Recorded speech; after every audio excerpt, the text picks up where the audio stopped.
All right, we're going to jump gear. Y'all read the stories about how Medicaid is an economic engine in the state now by the governor and some of the people in the press. And I've been telling y'all that for weeks now, that there's no way that can be possible. Well, I brought up the story yesterday. I'm joined today by Chris Jacobs, senior fellow at the Pelican Institute. He wrote the story. It was published on the Hayride, too, Why the Medicaid Expansion is a Drain on Louisiana's Economy. Hey, Chris, how you doing, bud? Doing well. Yourself? I'm doing superb, man. Thank you for spending a little time with us this morning. Sure thing. All right, Chris, you've got so much good stuff in here. And, sometimes I don't even know where to start with this, but you have saw the reports, and I think you called it a flawed perspective of how Medicaid is not an economic engine, yet it's being told that it is. So let's talk about that a little bit. Sure. Well, I think the first thing is government spending can create jobs. Obviously, you can hire people to dig ditches and fill them back in again, and that creates a job, but you're not considering the tax dollars that you're raising to pay for that spending, and that's destroying jobs. Correct. And I love the example you used. You could really do what you just said. Go dig some ditches over there, fill them back up, and keep digging them and say, hey, we got people working. And I think that's an awesome example of what's happening here.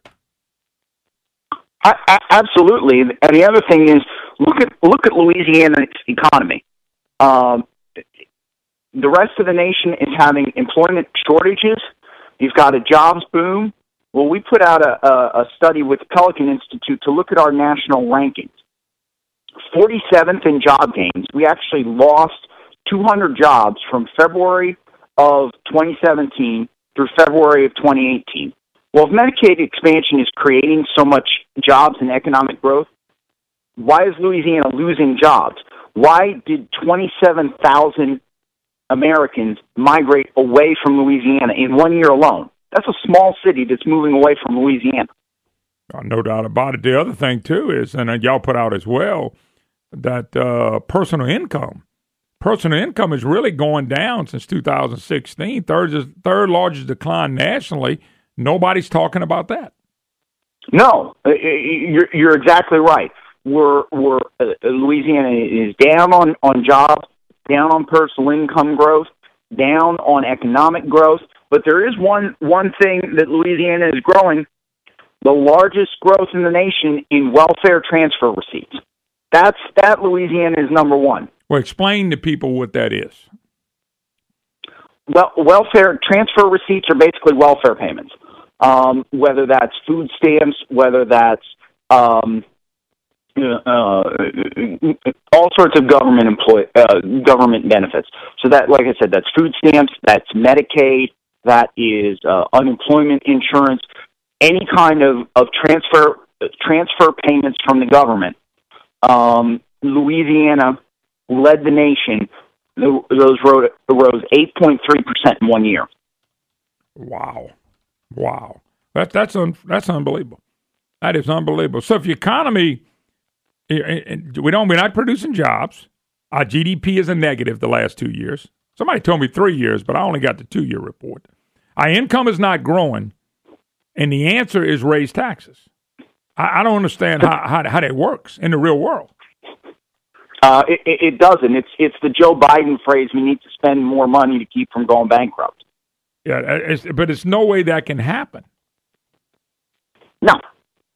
The other old saying is, unsustainable trends are in the long run unsustainable. Yep. And we're seeing this with the Louisiana economy, unfortunately. Yeah, no doubt about it. We're speaking to Chris Jacobs, senior fellow at the Pelican Institute, who's put together the numbers.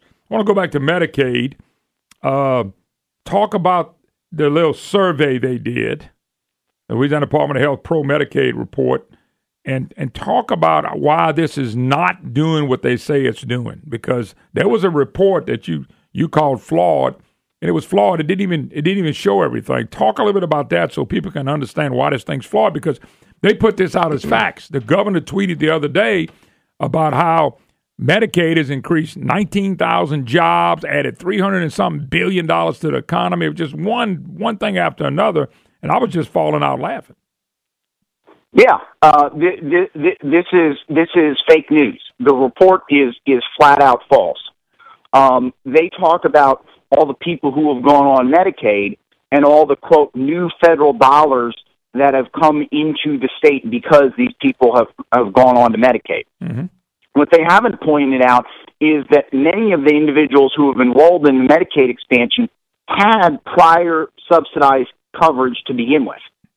And so they say that all the money that they're getting from Medicaid is new federal dollars coming into the state, but they're not taking into account all of the federal insurance subsidies on the insurance exchanges that these people gave up to enroll in Medicaid.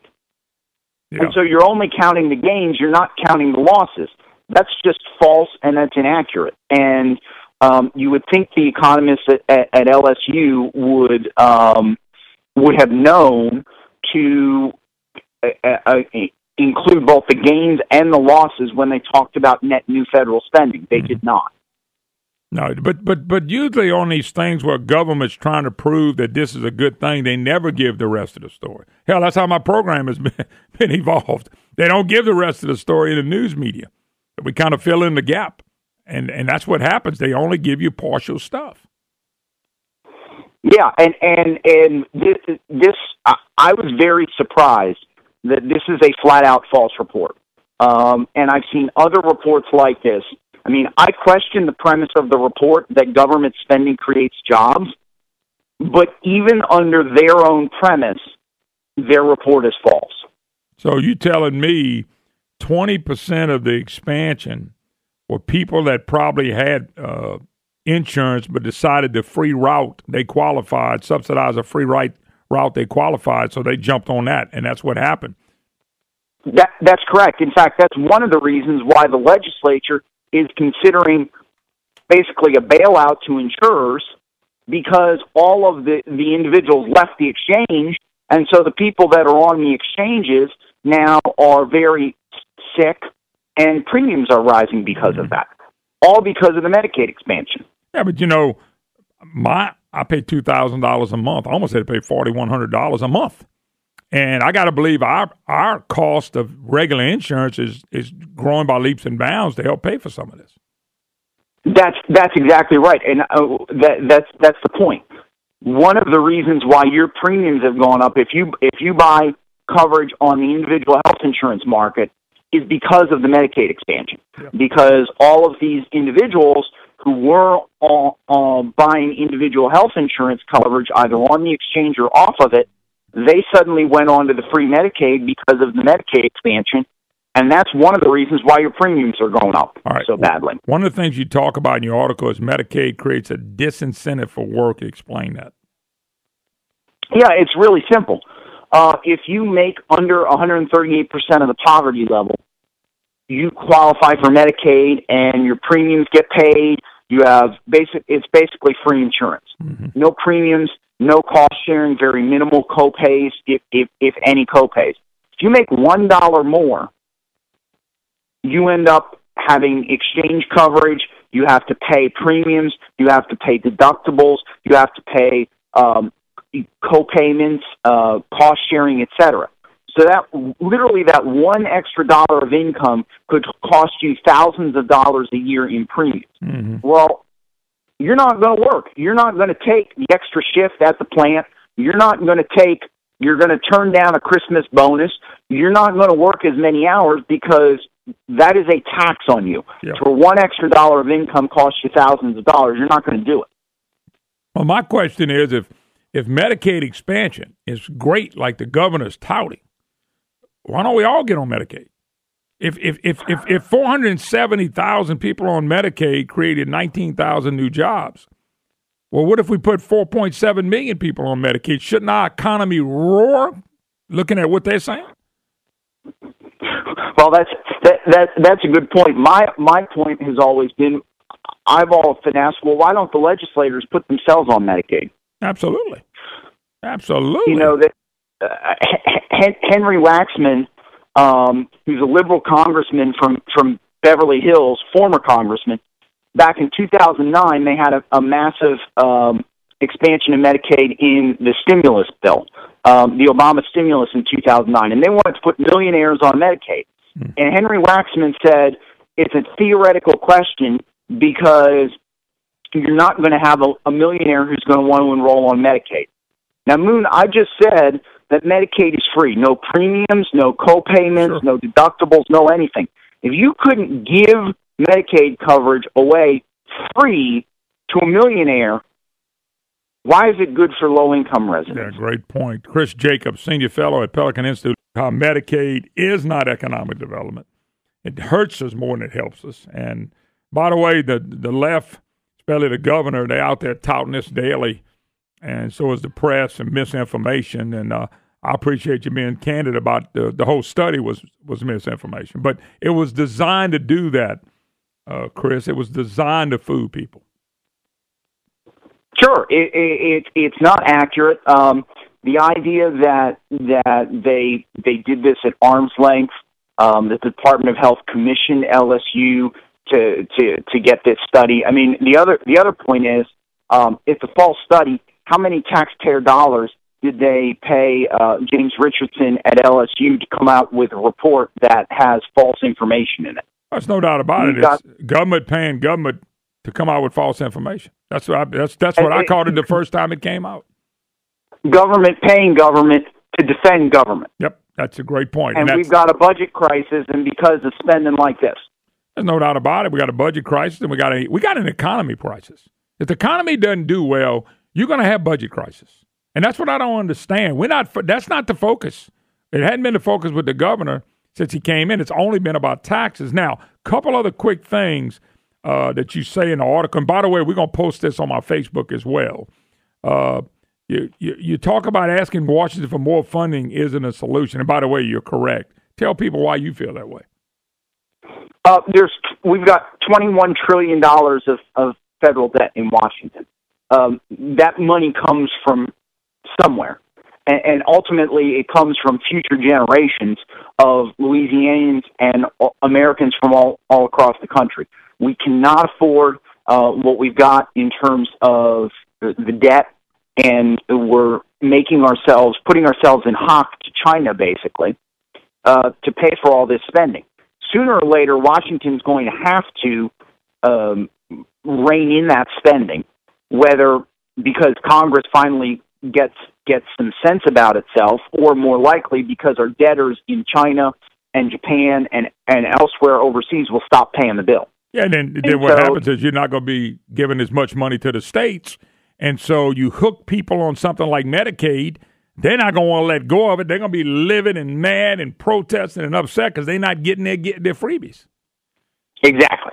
Yeah, and then all of a sudden, what's the answer? Let's go tax the people that are here. And by the way, the people that are here are shrinking, and the number of jobs are shrinking, and the number of businesses are shrinking. That's what the GDP means. And yet, they want to take more money from the GDP. One of the things in y'all study says that, by the way, the talk in the session is a half-cent sales tax.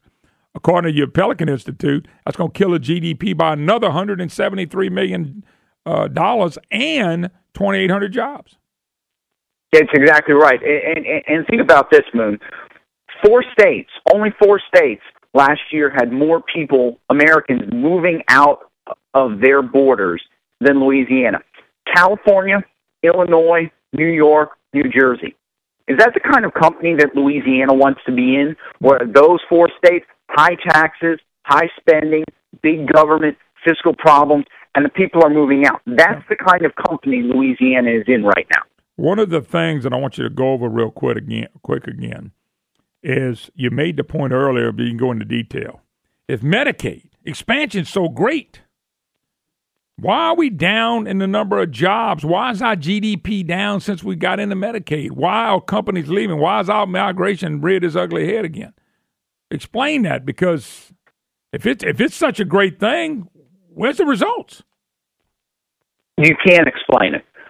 It's like I said, it's Joe Biden's logic of you need to spend money to keep from going bankrupt. Businesses are fleeing from Louisiana. Louisianans are fleeing from Louisiana. And no amount of government spending is going to fix that. I don't think it does either. And yet, the goal is to increase the state budget more money. By the way, they're trying to sell, if they get the half-cent sales tax, they're going to try to sell this as a $400 million tax decrease. I cannot believe you increase taxes $2.5 billion. You come give $400 million back and you call it a big decrease. Well, and the other point is, remember, Louisianans are already going to be paying $300 million more dollars into the state budget this year, income tax, because of the federal tax reform. Absolutely, I made that yesterday. We got that money back, and they took it from us. And they said, "Thank you. Now we'll take some more." No, absolutely. Actually, they didn't never say thank you. They just gonna take more. Anyway, Chris, we're gonna let you go, but we're gonna do it again. Stand by. Thank you so much, Chris Jacobs, Senior Fellow at the Pelican Institute. Thank you, sir. Yep. We'll do it again. God bless. All right, folks, take a quick break. More to come. Pep rally in Lafayette, right around the corner. We'll be right back. Yeah, I just people go, "Oh, you just say things, get ratings." Elected officials really believe that. They think you come on air. I've never did a program in my life to get somebody mad on purpose. I've never intentionally did that. Oh, I get excited. That's just my personality. You're just naturally good at it. I might be, but I never got on and say, okay, I know how to make him mad or her mad. I don't even care about doing that. I care about the truth. And what's frustrating for me is I'm starting to really believe the co-governorship, which by the way has failed, this has all been about trying to find out how we can rally enough voters to get reelected. I've said since day one he's a one-term governor. I still believe that. I think people have had enough of this. All we got is raise taxes when nothing's been fixed, not one thing. They can keep blaming Republicans and keep blaming the House Republicans and keep blaming this and blaming that. But leadership will some kind of way find a way for us to win if you really have the goal of being the best you can be. But I don't see that. You see, I read a deal that Louisiana teacher surveys support mass protest and walkout. Now, the public school teachers average almost $50,000 a year. The Southern average is right above $50,000. It's within $1,200, I think. We got the greatest retirement system in the world for state workers and teachers in the world. There's nothing can compare to what they have in retirement. And when I start seeing these unions and union types and they want to protest, they want a massive pay increase, you don't listen to me. You can't have a massive increase or pay increase or get paid a penny without the private sector prospering, without the private sector growing, where all the tax base keeps growing, where we can pay some taxes. I'm not a tax protester. Yeah, I know y'all say we talk about taxes a lot, but Brandon, if I ever got on the program in the almost 4 years I've been with you, and said, don't pay your taxes, none of that stuff. Never have. No, absolutely not. Have I told you never pay the sales taxes that the legislature voted on? Nope. Did I ever tell you don't pay the income taxes that the state or federal government? No, you got to play the game like they put it out there. I'm not ever going to protest that. I'm going to pay whatever I pay. If I can't make a living, and I'll just sell everything I got and live in a shack, I guess. I don't know. But I see a common deal with this governor and the newspapers. Mostly it's the media's and the newspapers the problem. And the common ground is, well, we're a poor state and we don't have a spending problem. We got a revenue problem. And if people would just be willing to pay more, this thing would be fixed, and it wouldn't be fixed. So let's say we gave them $1 billion more today. What did they change within government? Within the process that we're watching and the way we do business, what changes in that? Nothing changes. Nothing has changed. We gave them $2.8 billion. 1 year, Brandon, I know you remember, was it first year Bel Air was 2016, but they raised $1.8 billion worth of taxes. In 50 states, it was only $2.4 billion raised in all 50 states, and we raised $1.8 billion in 1 year. What did they fix? They can't fix anything. The Medicaid expansion has been devastating to us financially. And I'm all for helping poor people and people that can't, but there's a lot of people being helped that could be working for themselves. 20% of the people on Medicaid had insurance deal. According to Jeff Landry and them, $460 million a year just in fraud and people on it that shouldn't even be on it. $460 million a year, but we never look into that. We just say, well, they don't want to help the poor. That's not true. What have they fixed? What is Bill Edwards? Is he fixed education? No, that's right. We 50th. Well, he tried to fix the roads, Griffon. Y'all won't give the man 50 cents more a gallon in gas tax. Well, hell, they didn't. What did they do with the? What are they doing with the 20 cents we are giving them? Hey, we don't want to talk. Don't talk about that, man. I'm looking at this, going, what are we doing?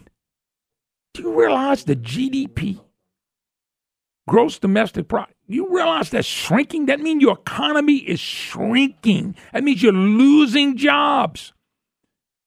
That means you're losing revenue. If the private sector shrinks, the public sector gets less. Teachers can cry, and I'm talking about these union types, they can whine all they want about teachers' pay raises. The average teacher, if you got two teachers married, they're making over $100,000, you're making more than 98% of the people in the state.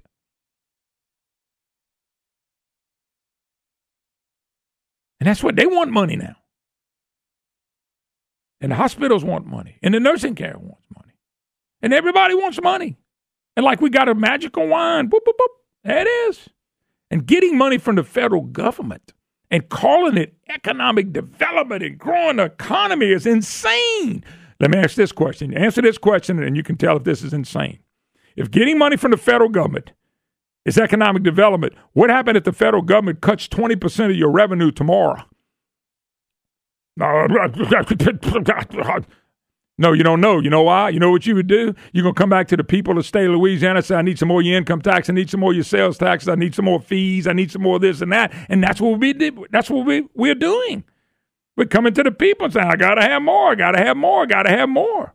And then you play all this emotional stuff. You send 40,000 letters to people and telling you getting ready to be evicted from the nursing homes. And you send all these notices. What was it, Brandon? 750, 800 notices to the hospital workers saying, you're going to lose your job if they don't fund the budget. I get a CEO of a company who I like and respect to come in here and act like he's not going to get the money. And that's what happens. And then Bill Edwards is running to the universities now, scaring the hell out of them. Scaring the heck out of people on tops. I'm just dealing with the reality. No, the reality is you're a poor leader. You never run anything in your life. And now you're trying to be the governor. And because of what they did to Vitter, you walked in. And that's what Jay Darden comes around, who's never accomplished anything, who's going to get $14,000 to $18,000 the rest of his life. And I'm supposed to sit here and go, oh, well, let me give some more. Get the Vaseline. Make sure it don't hurt too bad. Wow, what do y'all want the producers to do? The non-producers are taking off. The producers are saying, I've had enough. I need a job. We got oil and gas industry being destroyed by trial lawyers. Edwards too. Bill Edwards' buddies, Comoosh them, who giving him money, thinking they won something, suing them. So at $80 a barrel, we don't even have production. We don't have nothing going on in the oil and gas industry. Might be $100 a barrel this summer. We're not going to benefit from it because we're too busy getting our parishes to sue the oil companies. That's insane. This whole thing has gotten to be insane. And I keep sitting here going, what on the heck are we doing? What are we doing? We got the governor come and do a pep rally? And what is the press doing? Oh, Billy Nungus is going to be there. Not a boy, Billy. I don't care what Billy says. Just the perception of going is not good. Because it's a call to action. What is that? Let me scare some more people so they can tell people we want to raise taxes. I mean, come on, folks.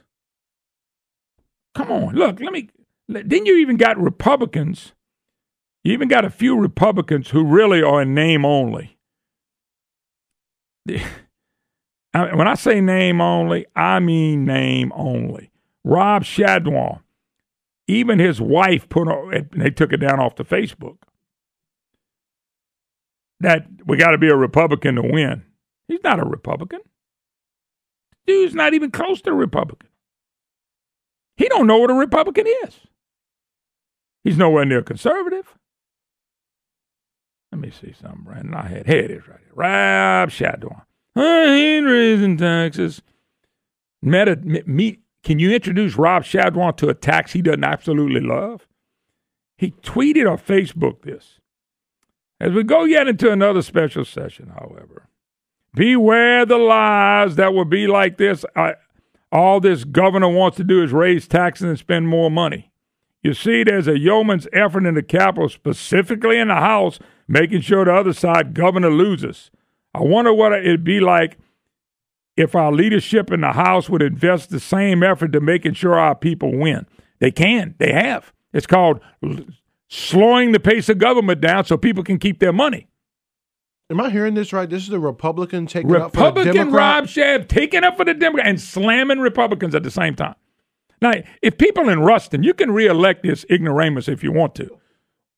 It seems like you ought to be able to pull up a skunk that would smell better than him and beat him.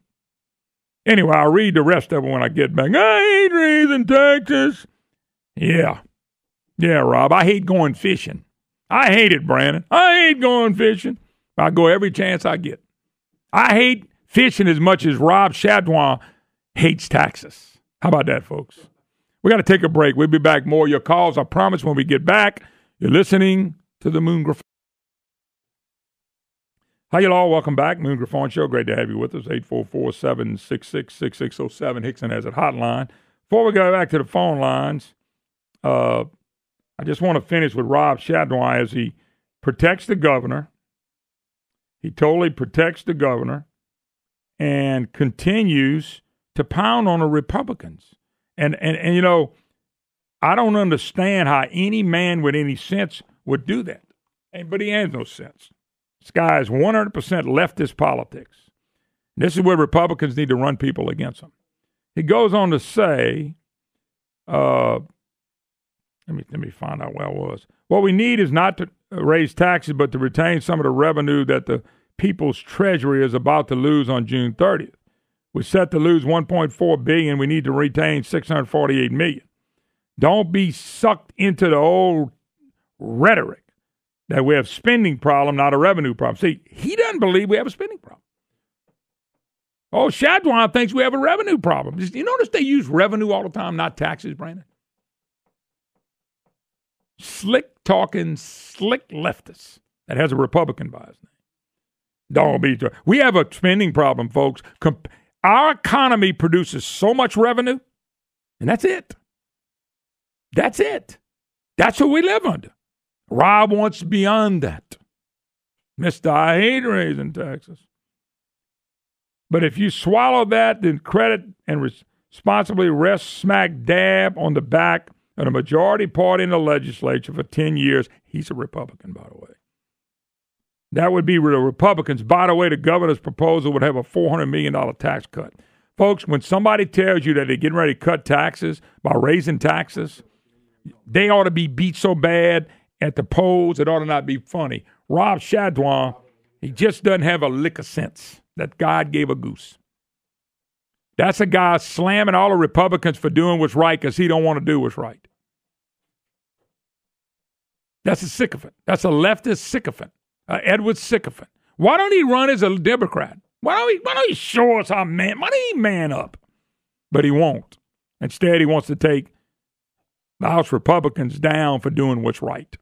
Folks, if your revenue comes from your economy, and it does 100%, and your revenue only produces $20 billion, you can't spend $24 billion. You can't say you have a revenue problem because then you start reaching into people's pockets, and then what starts happening? Your GDP goes down. Your out-migration kicks up. Jobs go away.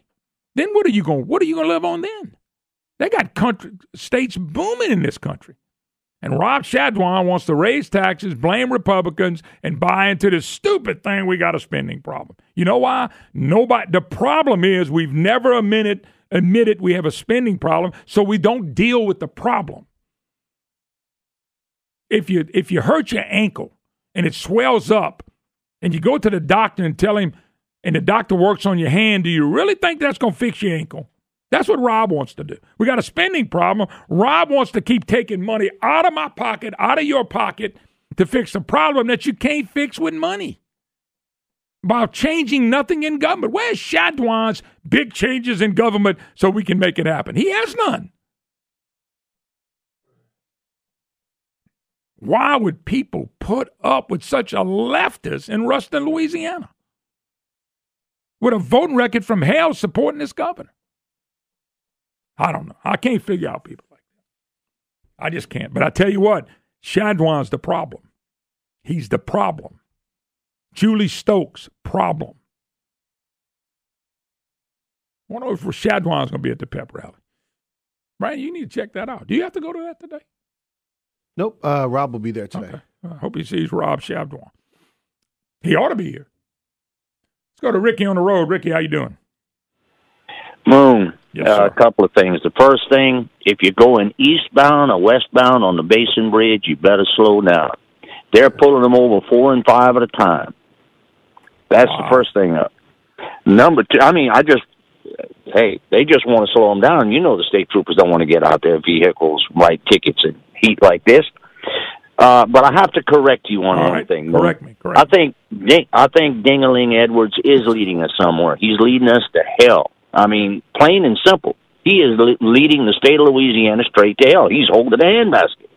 Well, it's no doubt that he's leading us down, because look at all the numbers, and they all show it down, down, down, down. Yeah. I've tried, and lastly, and I'll leave. Lastly, I tried the pretend budget. I pretend to pay my bill collectors once a month when I actually pay them every other month. It's not working out real good. They haven't cut my electricity yet, but I'm still hoping, they'll follow my pretend budget, and we'll all get along. Yeah, I'll tell you what, them pretend budgets can get you in trouble.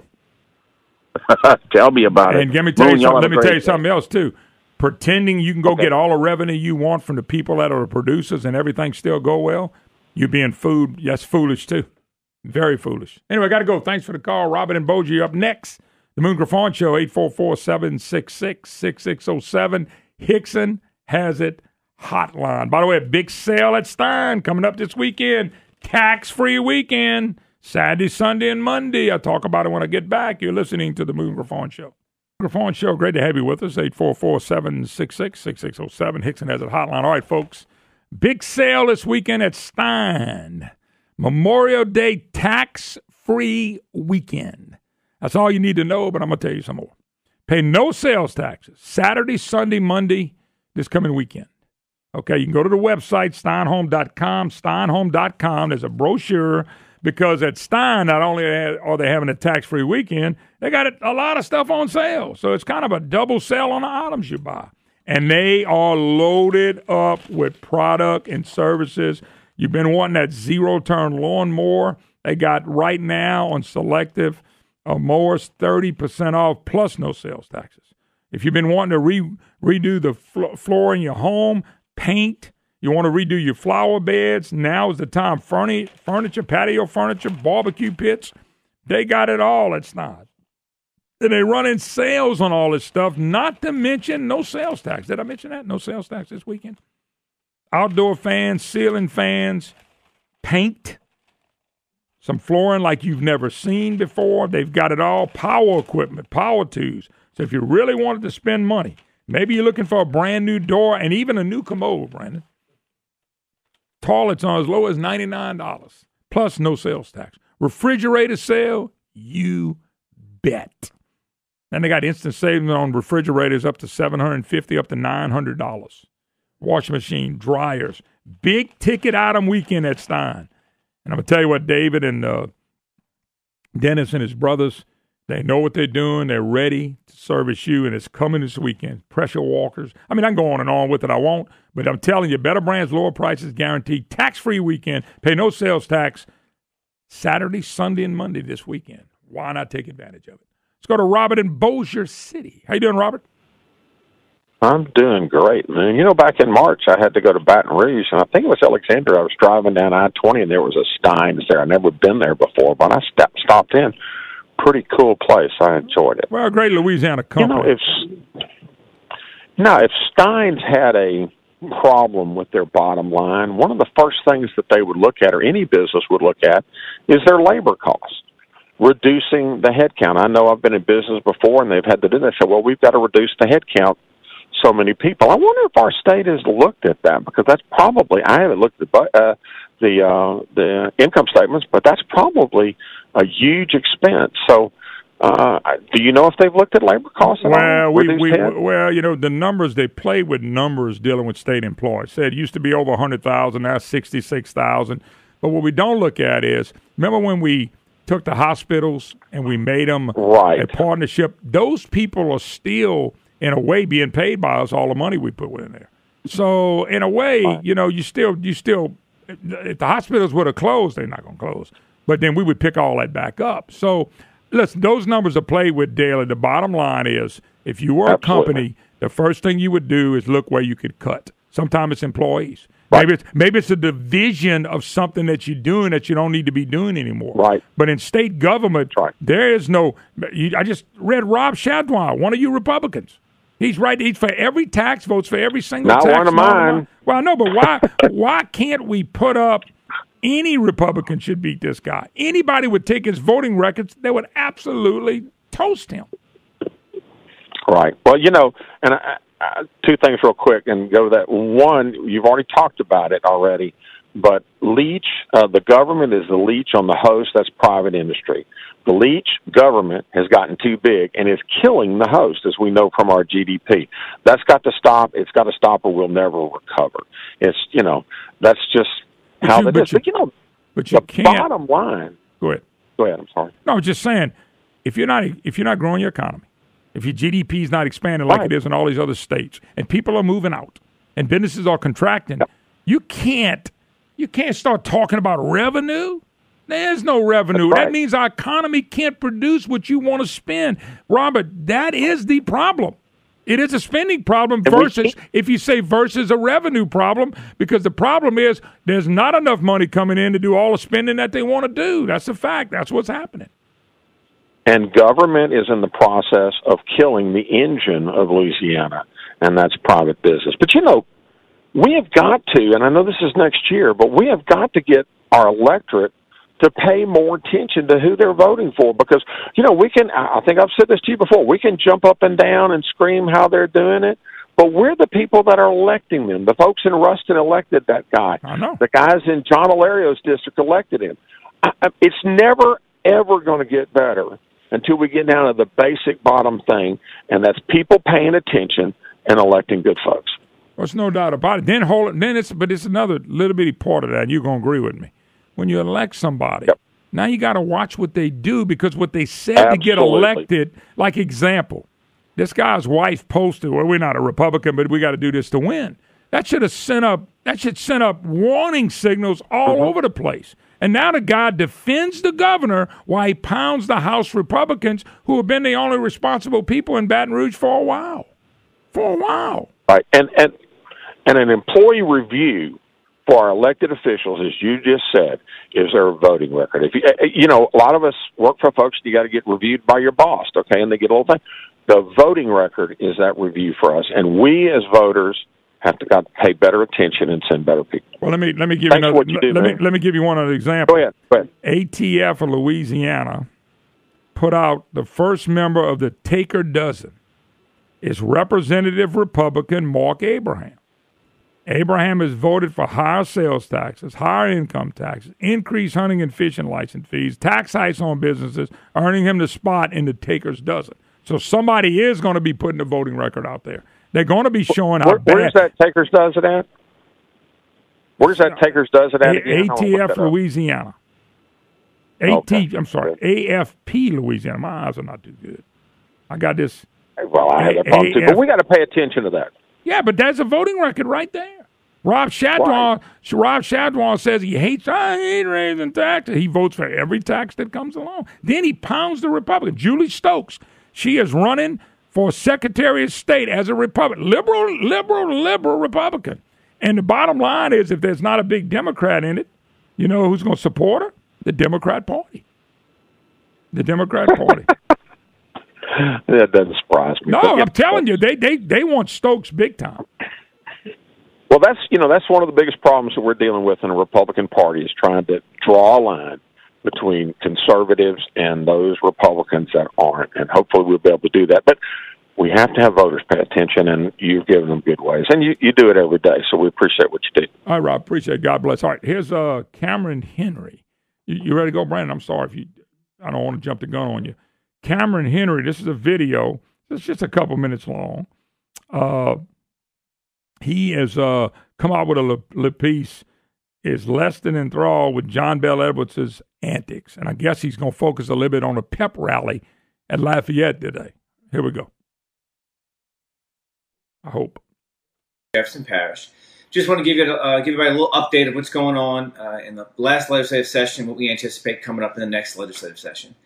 As we all know, the governor vetoed House Bill 1, which spent about $31.7 billion because it didn't spend, I think, $32 billion is what he wants us to actually spend. This is unfortunate. Members worked pretty hard with the House and the Senate to come up with an agreement that fully funded, obviously, the Louisiana Department of Health, which covers our elderly, vulnerable population as well as our hospitals. And once again, the governor showed that is not a priority for him by vetoing this budget. I don't understand what his strategy is. For the special session, he's bringing us back in, obviously, to raise revenue and I guess to try to appropriate again that $31 billion in a 14-day period, which I do not think is going to be difficult to do, to say the least. But obviously, we're going to try, put forth the best effort that we can as a body. He is coming up with a different communication strategy for the beginning of this session. And historically, the governor comes to the House floor the first day of special session to give his ideas of what's going to happen that session, what he would like to have happen, just kind of a general overview. The governor decided not to do that on Tuesday, which is tomorrow at 4 o'clock. Instead, he has invited everyone to Lafayette at 1 o'clock tomorrow for him to address the legislature. Though the legislature will be in Baton Rouge at 4, he felt it best to communicate with us through Lafayette at 1 o'clock. We'll see if this communication strategy works better than other ones. Right now, I believe they plan on busing individuals to Lafayette. Again, breathtaking that's how you would begin your communicating with legislators is to do it via a meeting in Lafayette instead of with the legislature in Baton Rouge. So we'll see how productive that is. Obviously, we'll continue giving some updates as we move along. Obviously, very disappointed the governor vetoed the budget, but we will do what we can for the state of Louisiana. Once again, that was Cameron Henry. And I questioned the governor coming here to do his speech. But I told you, Lafayette's area is getting drowned in. And he's already started with the hospitals, and the nursing home, and the letters. And he's running back over here again now. Watch the crying. Oh, we just can't. We got to have more money. I need more money, too. My income's going down. How about yours? Take a break. Be right back. Open line for you. You're listening to the Moon Griffon Show. Hi, hello. Welcome back. Moon Griffon Show. Great to have you with us. 844-766-6607. Hickson has that hotline, by the way, Brandon. Headlines on Drudge. $5 gallon gas. New York City set to go even higher. We're not participating in that economy. Now, I'm going to tell you, Brandon, I told you this before. When I moved down here, I understood high gas prices. It meant jobs. But if high gas prices don't mean jobs down here, then I don't want the high gas prices. And I've talked to my friends in North Louisiana about paying these high gas prices. Well, when I moved down here, I understood them. But if we're not going to have jobs to go with it, look, the fact is there are New York investors that have come down here and said, I'm not investing in a place where the governor is leading the charge for lawsuits. And he has. Nobody can even challenge what I'm saying on that. When Matthew Block was here, he said the governor never did one suit. No, but he encouraged it. He had his natural resource guy right there encouraging these parishes to sue so they can get their share. And 6 parishes stood up and helped sue the oil and gas companies. You don't do what we're doing, folks, and expect to win. You don't. You don't do things that make you lose. Example, baseball, Brandon. What if all the colleges never recruited or signed let's just say your college or university that you love didn't recruit any pitchers next year. They didn't have any pitchers. They had first baseman, second baseman, shortstop, third base, outfield catches galore, infielders, and they could hit. And then when they started playing the games, how many games would they win? Not many. Because they had no pitchers. Because it takes pitchers to win baseball games. Well, how do you win in the state of Louisiana? It takes jobs and businesses prospering for us to win. And if you're shooting down the goose that laid the golden egg, how do you expect to win? That's why I'm wondering, do they want just poor, uneducated people here? People that want to play the system. I mean, I couldn't imagine if I called Coach Robichaud and said, Coach Rob, I heard you're not recruiting any pitchers. You cut all your pitchers. You're going with nothing but hitters and infielders. First of all, Coach Robichaud would think I was crazy if he don't already think that. He would not be preparing to win baseball games. He would be preparing to get smashed every baseball game because he had no pitchers. Louisiana, what are we doing? We're not preparing to win. We're not preparing for businesses of the 21st century to grow. We're not preparing small and medium-sized and big companies to prosper here. We're not preparing for them to be able to pay people really good money so they'll move here and they'll live here. We're not preparing it. We're shooting them down. We're not preparing anything in any direction to win. So when you don't expect to win and you don't prepare to win, you can't win. What do? We're running out the producers. We're running out the young people. We're running out the most educated. We're running out the business owners. The only thing this governor's ever done is talked about taxes. Whined and cried and bickered how bad the Republicans have been to him. That's not a leader. Coach Rowe will lose his job in 3 seconds. Don't get any pitchers and see what they do next year. They'll be lucky to win 2 games because he's not prepared. But Coach Rowe's so smarter than that. He knows he better have a lot of pitchers and some good ones and the best he can find because that's the base of his team. It's the base of any baseball team. What's the base of our team? Government. Government depends on the private sector producing revenue. Just like these teachers talking about mass protests and walkouts next year. Pay being the top issue. $50,000 a year. Best retirement system in the world. And they're going to walk out because they're not understanding that without the private sector prospering, you're not going to have a teacher's job. You're not going to be able to get all this stuff. You got to have the private sector doing the job. The fundamentals of our state, besides having God as our moral compass, is to make sure that business-wise, that our people can go be the best and brightest and be all they can be in the business community. Then we have money for universities and schools and all that stuff. You can't bill all that first.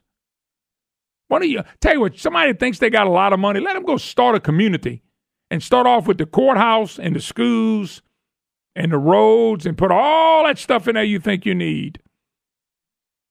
And then wait to see if somebody's going to move there. And see what happens. You'll be broke before the people move in. It doesn't work that way. It works the other way. On the other hand, you could take a place, get everything, all the infrastructure in it, and send a plant there that hires 2,000 or 3,000 people. And then watch what happens. Well, you got other companies going to come in and service that company. People are going to have to, they want to live but where they work. All of a sudden, somebody puts up a convenience store and a grocery store. And somebody starts building a neighborhood. Before you know it, you got to have taxes to do things, and you get taxes from income and businesses and companies that prosper. That's how it works. It doesn't work like the Louisiana style. Our state economy is growing half as much over the last 10 years, 14 years, as state government has grown. State government, on the other hand, is growing twice as much as our economy can handle. Now we find out our GDP is in the negative growth.